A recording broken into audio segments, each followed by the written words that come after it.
Welcome to our roundup of some of the biggest environmental stories you need to know about. I'm Ken Cook, and I'm bringing 40 years of environmental expertise and advocacy to work for you.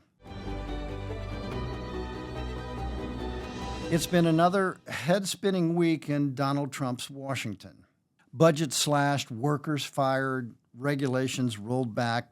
The pattern seems to be cut first, fast, and often before anyone harmed can object. How about a pro tip for our friends at DOGE? Instead of randomly cutting and then trying to figure out what might happen, why don't you follow the rule that most carpenters follow?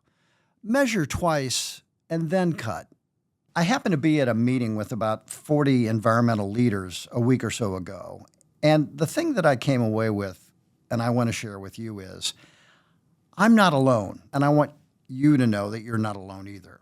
Let's examine some of this week's most arbitrary and capricious decisions in a segment we call, well, we'll put a stop to that.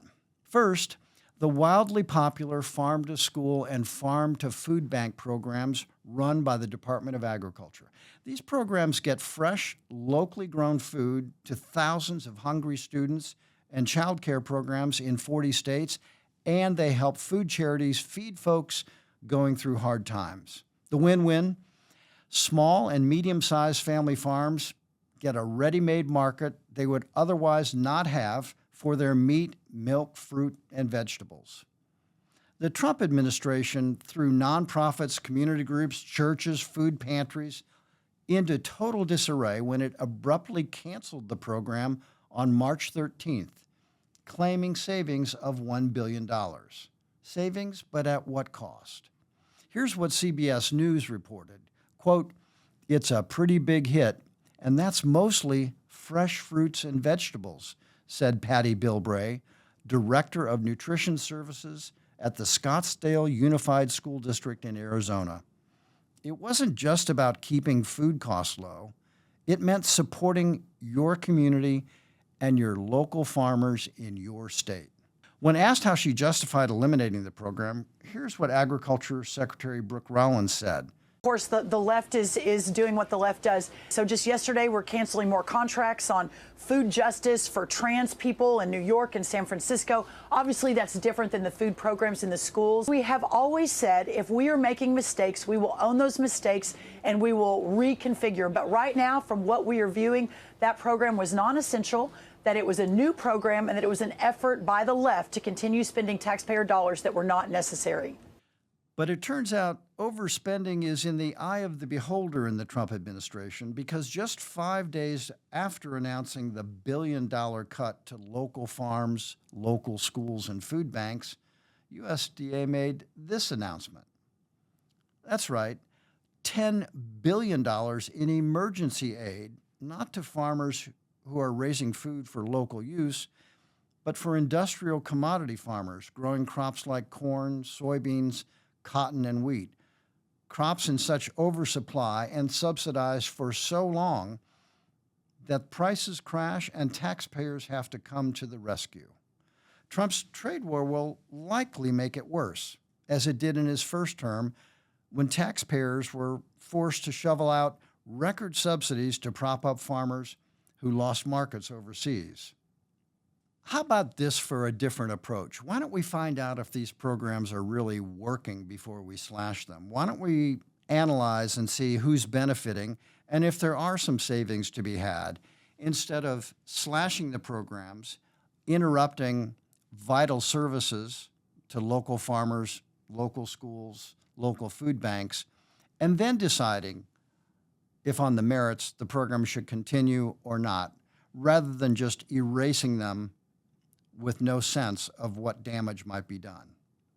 Next up, the Trump administration has moved to weaken key EPA regulations on air, water, and climate, measures that, according to experts, could have dire consequences for public health. Here's what EPA Administrator Lee Zeldin said about his cutbacks.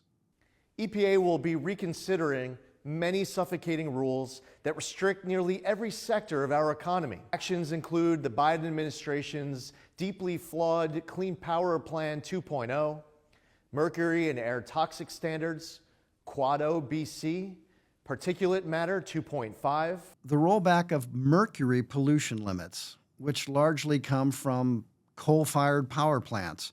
That could lead to an additional 11,000 deaths per year. And at special risk, children and their brains. It's like wiping out the entire population of a small town every single year. This means more asthma attacks, more emergency room visits, more dangerous pollutants in the air that we all breathe. The administration says the rollbacks cut unnecessary regulations that burden business. Officials claim that loosening restrictions will boost the economy, create jobs, and reduce federal overreach. We at EPA will do our part to power the great American comeback. So who's really benefiting from these regulatory rollbacks? I think we know it's the industries that are polluting and don't want to have to pay the cost of keeping our air clean.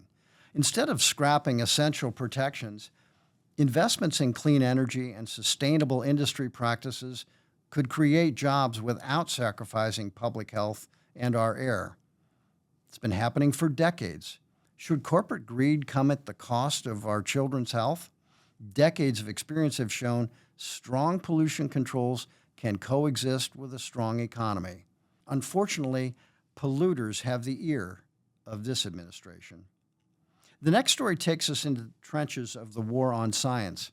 It starts with an observation from my friend Bill Riley, former EPA administrator under George Bush, who said an industry lobbyist told him, you know the problem with EPA scientists? They keep picking up rocks, looking underneath them, and finding problems. Well, that's literally their job. Excellent analysis. But some people in the EPA think the best way to deal with this pesky science is to eliminate the EPA's Office of Research and Development, the very office in charge of making sure our air is breathable, our water isn't poisonous, our soil isn't tainted. EPA Administrator Lee Zeldin has said he wants to eliminate 65% of EPA's budget. The agency's main science arm stands to lose 1,000 of its scientists, about 75% of the program's research staff. So who's cheering this on now? Here's what Chris Yan, CEO of the American Chemistry Council, said. This EPA program puts many critical chemistries in jeopardy. This program has a troubling history of being out of step with the best available science and methods, lacking transparency, and being unresponsive to peer review and stakeholder recommendations. Does that make sense? EWG has been the first to hold the EPA to account, but the solution isn't necessarily disbanding it. Here's what less EPA research could mean. More forever chemicals linked to cancer in your tap water. Remaining in the dark about water contamination from fracking. Stalled cleanups of toxic chemical dumps near homes and schools. Here's the headline we should be reading. EPA pollution rules boost scientific discoveries, health, and economic progress. But there was also some good news this week. The state of West Virginia banned a whole array of toxic chemicals from foods that have been added to make it look more colorful, make it appeal to children, chemicals we don't need in our food. And this is a trend that's been taking hold across the country. State after state, legislatures on a bipartisan basis are deciding that we can get rid of some of these toxic chemicals in our food that raise concerns about attention deficit disorder and other learning problems in kids. We don't need them in the food. The food is healthier without it. And in fact, other countries have perfectly good, healthy food supplies without these artificial dyes and other additives. That's the positive news we want to end with this week, that we can go back to finding common ground, finding bipartisan agreement, and make common progress. To me, that's environmentalism and public health at its very best. and I'm really grateful that we're seeing legislators reaching across the aisle in state after state making it happen. Now let's see if we can possibly make something like that happen in Washington. So there you have it, some of this week's biggest stories and the smarter way forward. It's not about left versus right. It's about what actually works for families, farmers, the environment, our future. If you found this helpful, like, subscribe, and share. And thanks for joining today.